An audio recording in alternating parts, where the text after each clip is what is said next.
வணக்கம். சென்னை முழுவதும் உள்ள அனைத்து மாணவர்களுக்கும் ஒரே நாடு ஒரே அடையாள அட்டை அறிமுகம் செய்யப்படும் என பாஜக தேர்தல் அறிக்கையில் கூறப்பட்டுள்ளது. அரசு மற்றும் தனியார் பள்ளிகளில் மாணவர்களுக்கு இந்த அட்டை வழங்கப்படும். மாணவர்களின் முன்னேற்றம் செயல்பாடுகளை கண்காணிக்க வாழ்நாள் முழுவதும் அடையாள எண் வழங்கப்படும். ஆதார் அட்டை போல் மாணவர்களின் முன்னேற்றங்களை இதன் மூலம் கண்காணிக்க முடியும் என்று அறிவிக்கப்பட்டுள்ளது. இந்த அட்டைக்கு அஃபார் அடையாள அட்டை என்று பெயர் வைக்கப்பட உள்ளது என்று பாஜக கூறியுள்ளது.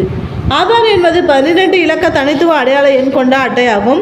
இது மக்களின் பயோமெட்ரிக் மற்றும் அடையாள தரவுகளின் அடிப்படையில் பதிவு செய்யப்பட்ட இந்திய குடிமக்கள் மட்டும் பெறக்கூடிய அடையாள அட்டையாகும்.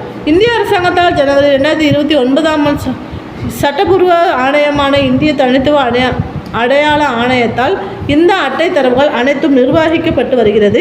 இந்தியாவில் பல்வேறு சேவைகளை பெறுவதற்கு ஆதார் அட்டை கட்டாயமாகும். ஆதார் அட்டை பல்வேறு சேவைகளுடன் இணைக்க வேண்டும் என்றும் விதிகள் உள்ளன.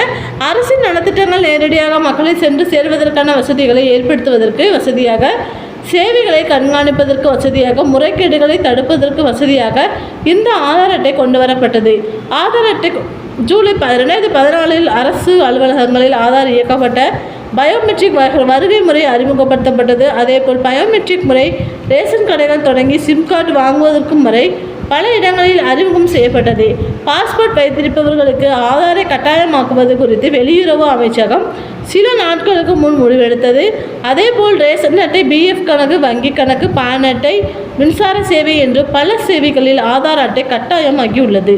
2020ஆம் ஆண்டில் உடை அணிந்து ஹாலோகிராம்கள், மைக்ரோ டெக்ஸ்ட், கோஸ்ட் படங்கள், கில்லோச் வடிவங்கள், கண்ணுக்கு தெரியாத லோகோக்கள் போன்ற கூடுதல் பாதுகாப்பு அம்சங்களுடன் பிவிசி ஆதார் அட்டையை அறிமுகப்படுத்தியது. பிவிசி ஆதார் அட்டையை உடையின் இணையதளத்தில் இந்த ஆதார் வைத்திருப்பவர்கள் ஆர்டர் செய்யலாம் எனவும் அறிவிக்கப்பட்டது. இப்படி ஆதார் அட்டை மக்களுடன் மக்களாக இணைந்து விட்டது.